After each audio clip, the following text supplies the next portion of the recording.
I believe it's really very obvious that the reason why Seattle and Pittsburgh are furious at me, furious enough to ruin the life of a recognized and somewhat legendary underclass street poet, which I couldn't avoid being because of my father's notoriety in the University of Pittsburgh as a published writer. They were trying to capitalize on that by using me for sex slavery after deafening me as a child in human trafficking of child trafficking dementia. And it got worse and worse, and I started blowing the whistle, and they started freaking out, bringing Reagan into it and stuff. So I should probably put together a little bit about who they really operate with. Lewis Lapham said on Q, "What became of the president's census?" Now, Jimmy C, which I am, is like Jimmy Carter, and I was attached by Ronnie and Casper, which is like Reagan and Weinberger. But that doesn't make me the president. However, they were playing a game called the Walrus. They were connecting the dots just to make inventology work, to dehumanize any person they chose. And Lewis Lapham intoned this because I was from Bush's ship in the Navy and had been saddled with really very postdoctoral idea from the holy warriors of the fundamentalist tripartite, the crazies from Christianity, Judaism, and Islam, the oil-rich crazies, which Russia, of course, was theosifying in favor of this idea. It was sort of an international union of string pullers. And they were given assigned roles by people in Hollywood, how to represent what they were doing. And he said, what became of the president's census? And then disallowed the evidence that I was brutally attacked, that the Breckers poisoned me, that I was tortured by the Pittmans, that was put under neurohypnosis by an Attica State Prison psychiatrist. They said no. He was following John Lennon. And this was the rule. Roger Waters was in on the whole thing.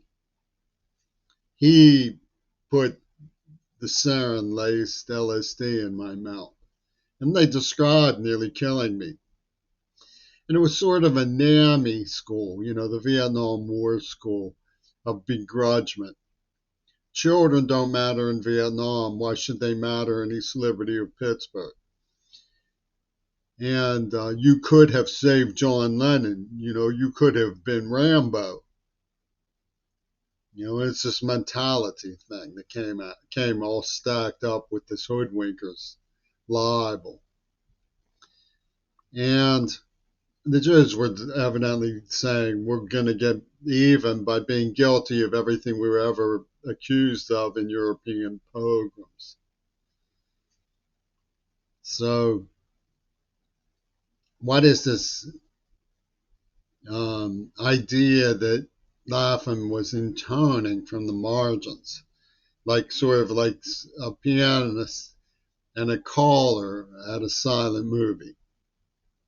And he knew what was going on. I mean, he did this conscientiously. His cousin's in the CIA. And he was pretending to be a humanist. So he could backstab humanism. He could say, not at the Prairie Balls Castle. So, you know, Woody Allen was making these gestures in Cine's Film Quarterly about me, and these were forces impinging on the personas and experiences, said Pope Carl. Now, the circuits of industrial spying get a best friend to come over and he's hostile to you and ask you what you think about something and then take it off and play it as hypocrisy to the person to incite them to attack you. Joel Kaplan plays this game. Tom Gordon is in on this game. And it's a way of backstabbing a rival, basically. And they manipulated the psyche. So the idea is to impress upon the person some feeling of guilt, some feeling of inadequacy. And it's easy when you're dealing with a deaf person who's afraid and ashamed of being afraid and not knowing what's going on. And it's a metaphor for the cruel mind of the Royal Orthodox Church and Pope Carl, who literally, this is what Seattle and Pittsburgh are defending. Make no mistake. They can call themselves the Gay and Lesbian Alliance till they drop dead. They can call themselves Students for Gaza till they drop dead. What they are really defending,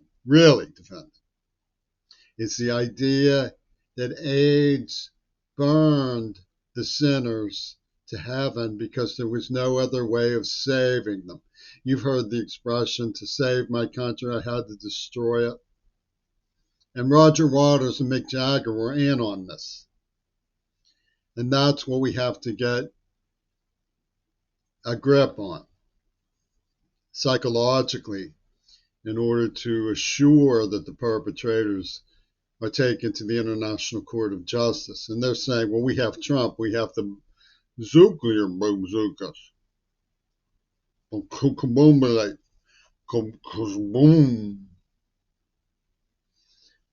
the way that Yoko Ono laughs at all of this, and Pittsburgh laughs at all of this, is that by setting up the idea with a sleight of hand, it was a shell game. It was that's why fake news has been put into play.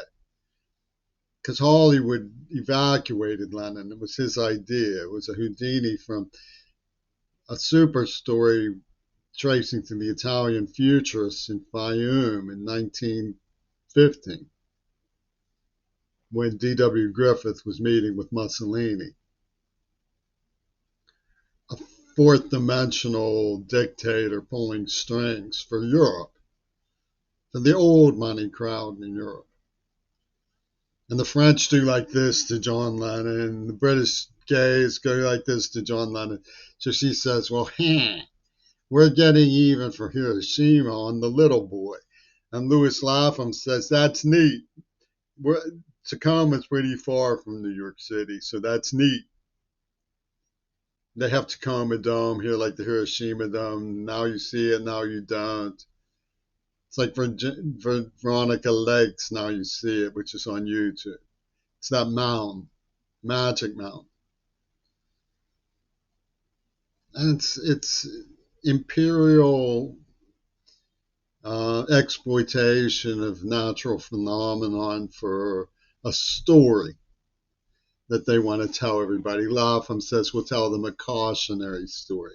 They put Penis Gabriel in charge of macabre acts because they didn't want to feed the poor. They didn't want to reduce military spending. They didn't want to deal with climate change. They didn't want to do anything but play pussy ball with the Black Panthers. And that's where we're at. They spend more time being Buzziana about my erotic art collection than they do comprehending that we're reaching tipping point where we will no longer be able to rescue the world around us from environmental calamity, that we've given heaps of firepower to the people who unleashed this noxious idea of burning people to heaven. What do you think Aaron Bushnell did? He burns himself to heaven, right? And that's supposedly the great martyr of Gaza resistance. They don't promote live and let live. Live and let live is out.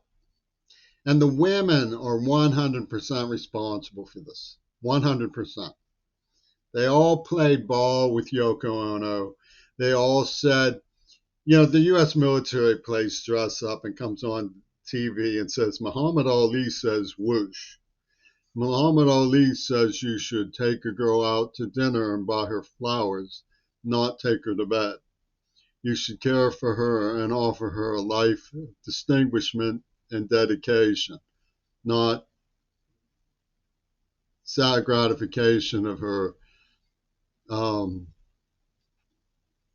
sensuality. And half the women I know say, get that asshole away from me. I don't want anything to do with him. Would you please leave me alone? And they come around breaking their windows and say, Jesus wants you to repent. And then they burn them into Valhalla and call themselves men doing their duty.